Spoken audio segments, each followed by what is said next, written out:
Okay, so the saga continues. And it's funny, after I posted my first video, I get like half a dozen calls. You sell the Cuda? You sell the Cuda? It's Cuda? How much is the Cuda? Cuda. And just as I suspected, kind of wanting to hang on to it now because it's kind of cleaning up nice. Kind of brushed it off a little bit. Little sponge bath right here in its place here, and I haven't really officially washed it yet, but I wanted to get it outside and out there in the driveway and blow it off, blow all the goobers out of it. I've had had a little mouse or somebody living up in here a while back, and he's kind of left his little rat turds everywhere. So fortunately, he didn't get inside the car, but just around the engine compartment here, and little bugger was picking up dog kibble, stacking it in here for later, you know. Caught picking varmints. So anyway, continued story. And oh, by the way, the car did have a vinyl top, and it rotted off finally, so I took it off. Started to block sand and everything. The idea was I was just going to paint it body color and leave it. So that's the story with the funky look at the top.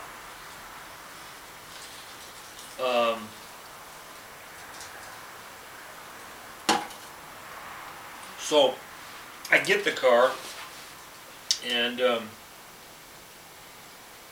so it was my mom's duty to get auto insurance. So we're a member of the auto club, and I get grandfathered in because, you know, my parents have been with the auto club for umpteen number of years. And she gets a hold of the agent. The agent goes, "Oh, your son bought a Cuda, huh?"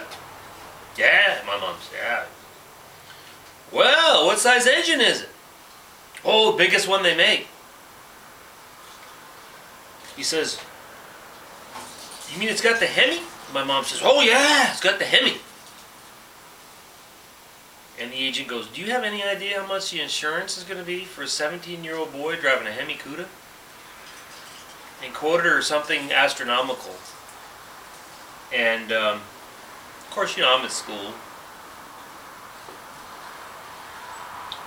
And I get home from work, and Mom says, "Son, we got to talk." "Yeah, what's up, Mom?" "Well, I talked to the insurance guy today, and he says the insurance is going to be, I don't remember what the figure was, but it was like, I don't know, $3,000 a year or something for insurance." And I'm like, "Why? Why? "Well, you got that big engine." "Wow, what big engine?" "You got that big Hemi engine in it." "I got no Hemi engine." No, it's a little bitty small block. It's only a 340. "Oh, okay." So, man, I'd like to had my first heart attack at 17, man. So she called the insurance company back, and then, you know, smoothed that all over, and then, you know, "Oh, it's only got a 340. Oh, okay. Because I guess at that time, all the kids and Corvettes and Cudas and all the big honking Mustangs and Chevelles and all that stuff were out there killing themselves, and the insurance was just going through the roof. So that's another little part of the story of the Cuda here. So let's pull the air cleaner off. I haven't had the air cleaner off of this thing in probably, well, 20 plus years. I had the top re-chromed, or I had the top chromed, I should say, and it's kind of needs a little love. And I replaced the well, there's what the chrome's supposed to look like. But I replaced the little air cleaner hat here. I think it was missing. I think when I got the car, it had like some kind of Wan or Edelbrock or some kind of funky air cleaner to it. So I wanted it kind of stock. So thought you knew one of them bad boys. I set it over here. They ended up going to the wrecking yard and finding this dual snorkel air cleaner. Yeah,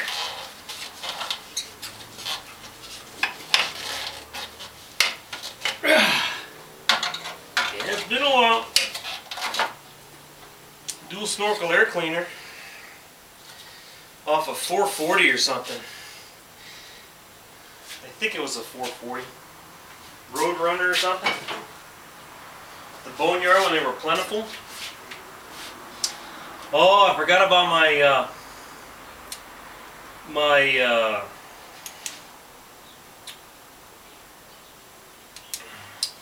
what do they call that? I forget what they call that. But anyway, it had a Holley dual pumper on it, and I had nothing but trouble with it. The guy in the tune-up department says, throw that Holley away. He hated Holleys because the fuel blocks always warped and they leaked, and they're a real pain in the butt to work on. He hated Holleys. He says, get yourself an original AVS. AVS stands for air vacuum secondary. Get original AVS. Throw that Holley in a trash can. So I bought a brand spanking new AVS carburetor. I think it was like 140 bucks, cheap. And he says, now go over to the parts counter in the direct connection catalog and order up the jet kit for it. And then he goes, just leave it on my bench and I'll set it all up for you, man, no problem. So that's what I did. And this carburetor is bad. I love this AVS carburetor. And then later years, I think Edelbrock picked up the design, I think. And you could get the Edelbrock Performance 4 barrels, which were Carter AVS carburetors. Great carburetor.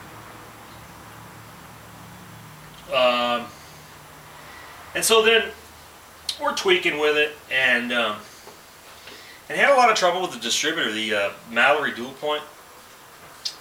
And so, you know, we're looking at that, and he's going, dude, come on. He goes,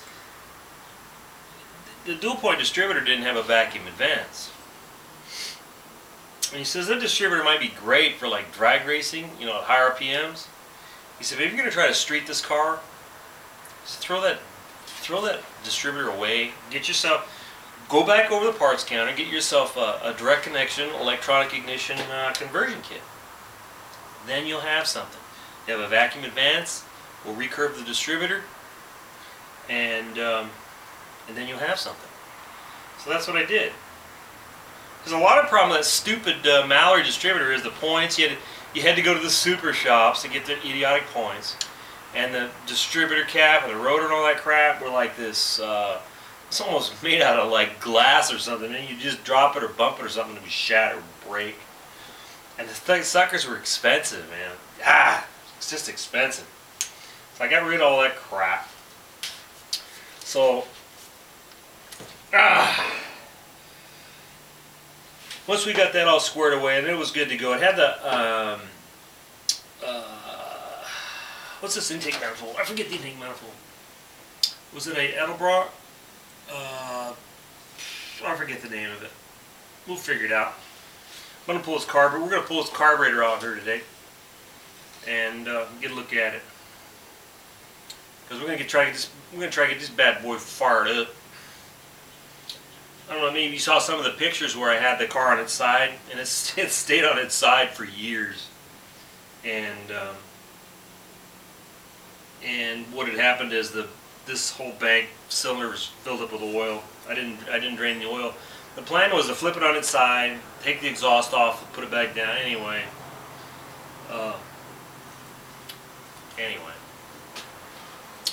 Alright, so let me go grab some tools, and we'll get this carburetor off here.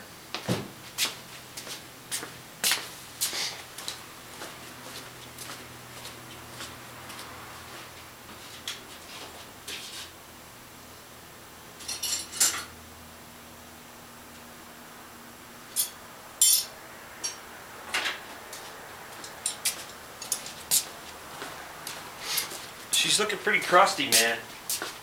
She's looking pretty crusty. Oh, I forgot my... That's alright. That's alright. I think that's 3/4. I didn't get the right wrench. Yeah, let me get some more tools. Stand by.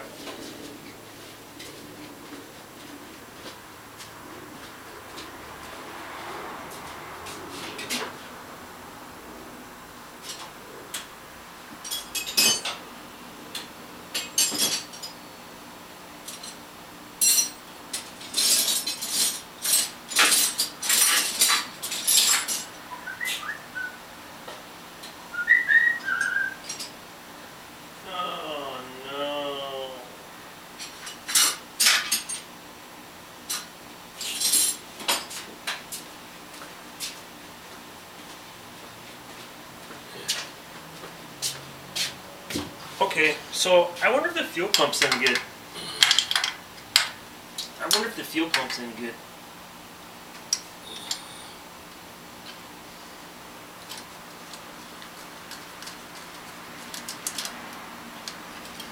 I wonder.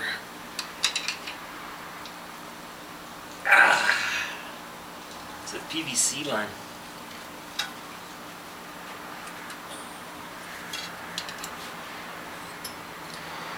So once I really got comfortable with the car and started cruising and cruise Valley Boulevard in Alhambra, and I'd go to Whittier Boulevard in Whittier. I think I went once to Van Nuys, but that was quite a drive.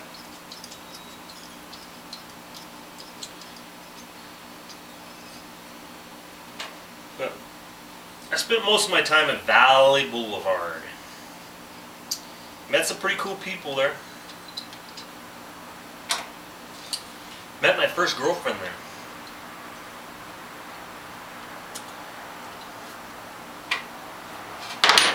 And as it turns out, her dad happened to have a '74 Cuda.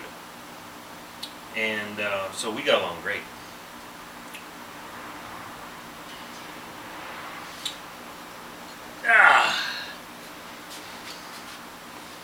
We got along splendidly.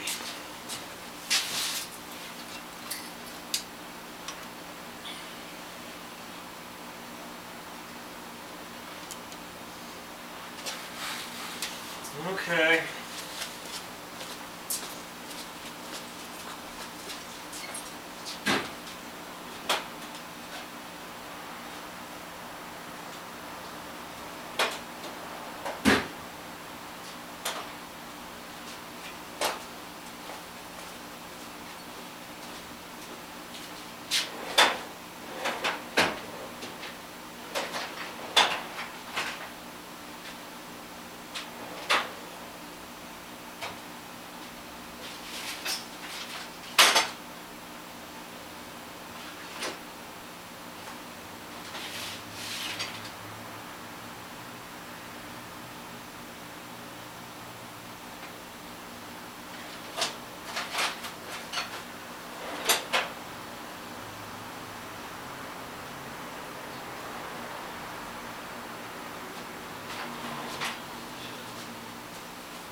There we go. And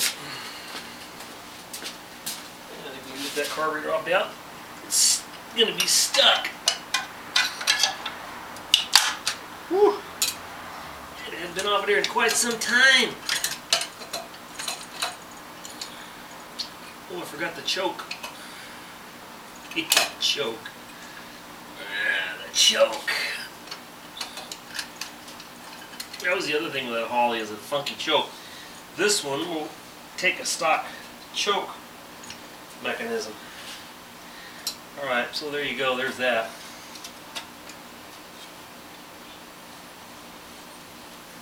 I forget what this plate's called. I probably shouldn't mess with it, but it's all dirty.